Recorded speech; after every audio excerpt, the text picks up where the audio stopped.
Dear students, வணக்கம். Effective nuclear charge of valency electron of lithium. லித்தியத்தோட atomic number என்ன? லித்தியத்தோட அட்டாமிக் நம்பர் வந்து 3, அதாவது 1s2 2s1. அப்போ வேலன்சி எலக்ட்ரான் அப்படிங்கிறது அந்த 2s ஆர்பிட்டால் இருக்கக்கூடிய அந்த எலக்ட்ரான், லாஸ்ட் ஷெல்லில் இருக்கக்கூடிய அந்த எலக்ட்ரானை வேலன்சி எலக்ட்ரான் அப்படின்னு நம்ம சொல்லுவோம். அதோட எஃபெக்டிவ் நியூக்ளியர் சார்ஜ் எவ்வளோ அப்படின்னு தான் கேட்குறாங்க. ஸோ ஆன்சர் வந்து 1.30 வரும். சரி, எப்படின்னா ஸ்லேட்டர் ரூல் அப்படிங்கிறத பயன்படுத்தலாம். அதாவது அந்த எஃபெக்டிவ் நியூக்ளியர் சார்ஜை இசட் ஸ்டார் அல்லது இசட் எஃபெக்டிவ் அப்படின்னு நம்ம சொல்லலாம். Is equal to atomic number minus sigma அல்லது எஸ். இது வந்து ஸ்லேட்டர் கான்ஸ்டன்ட். ஸ்லேட்டர் ரூல் அப்படிங்கிறதால ஸ்லேட்டர் மாறிலி, ஸ்லேட்டர் கான்ஸ்டன்ட் அப்படின்னு நம்ம சொல்லலாம். சரி, இசட்டுங்கிறது அட்டாமிக் நம்பர், அதாவது 3, ரைட், மைனஸ் இப்போ 1s2 2s1 நம்ம எப்படி எழுதிக்கலாம்னா, எப்படி பிரிச்சுக்கலாம்னா, 2s ஆர்பிட்டாலில் இருக்கக்கூடிய அந்த ஒரு எலக்ட்ரானை n எலக்ட்ரான் அப்படின்னும், அதுக்கப்புறம்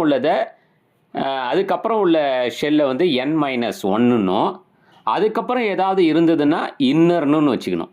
இப்போ இங்கே 2 தான் இருக்குது, 2 ஷெல் தான். அப்போ n-1. சரி, இப்போ n எலக்ட்ரான் அப்படிங்கிறத நம்ம எதால் மல்டிப்ளை பண்ணணும்னா 0.35 மல்டிப்ளை பண்ணணும்.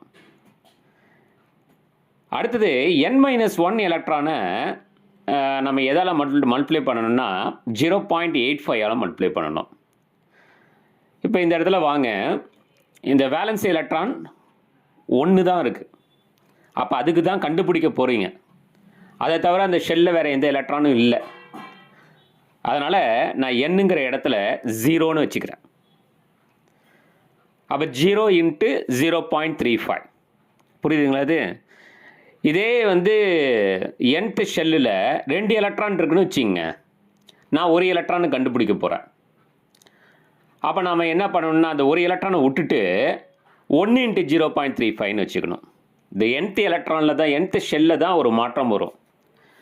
இப்போ 7 எலக்ட்ரான் nth ஷெல்லில் இருக்குன்னு வச்சுங்க, நான் 7வது எலக்ட்ரான் கண்டுபிடிக்க போகிறேன்னா 6 × 0.35 அப்படின்னு வச்சுக்கணும். அப்போ இங்கே நான் என்ன வச்சுக்கிறேன், என்னங்கிற இடத்துல ஒரு எலக்ட்ரான் தான் இருக்குது, அதை விட்டுடுறேன். அப்போ 0. அப்போ 0 × 0.35 ப்ளஸ்ஸு n-1 எத்தனை எலக்ட்ரான்ஸ் இருக்குது? 2 எலக்ட்ரான். அப்போ 2 × 0.85. இந்த nth எலக்ட்ரானுக்கு 0.35, n-1க்கு 0.85, இன்னர் ஷெல்லுக்கு 1. இதெல்லாம் வந்து ஸ்லேட்டர் வந்து கொடுத்த விதிகள். அப்போ 3 - என்னங்கிற இடத்துல வந்து 0 × 0.35 ப்ளஸ் n-1ங்கிற இடத்துல 2 × 0.85. இப்போ உங்களுக்கு ஆன்சர் என்ன வரும்னா 3 - 0 + 0.85 2ஆல் மல்டிப்ளை பண்ணிங்கன்னா உங்களுக்கு 1.70 வரும். அப்போ இந்த இடத்துல ஸ்லேட்டர் கான்ஸ்டன்ட், அதாவது சிக்மா அல்லது எஸ் மதிப்பு எவ்வளோ அப்படின்னு பார்த்தீங்கன்னா இட் இஸ் 1.70. இது கூட கேட்கலாம்.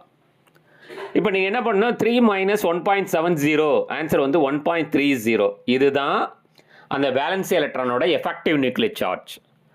அதாவது கடைசி எலக்ட்ரானோட உட்கருவுக்கும் அந்த கடைசி எலக்ட்ரானுக்கும் இடையே இருக்கக்கூடிய கவர்ச்சி விசையோட மதிப்பு 1.30. ஏன் அந்த மதிப்பு குறையுது அப்படின்னா, அந்த உள்கூட்டில் n-1 கூட்டில் ஷெல்லில் 2 எலக்ட்ரான் இருக்குது, அது ஷீல்டிங் எஃபெக்ட் பண்ணுது, மறைத்தல் விளைவு பண்ணுது.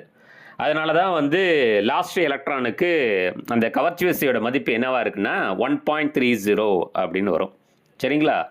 உங்களுக்கு ஏதாவது டவுட் இருக்குது, அந்த nth ஷெல்லில் பிரிக்கிறது எனக்கு டவுட் இருக்குது, ஏன் அங்கே வந்து 0.35 × 0ன்னு ஏன் போட்டிங்க அப்படின்னா நீங்கள் கேளுங்க, நான் மறுபடியும் உங்களுக்கு சொல்கிறேன். Thank you very much.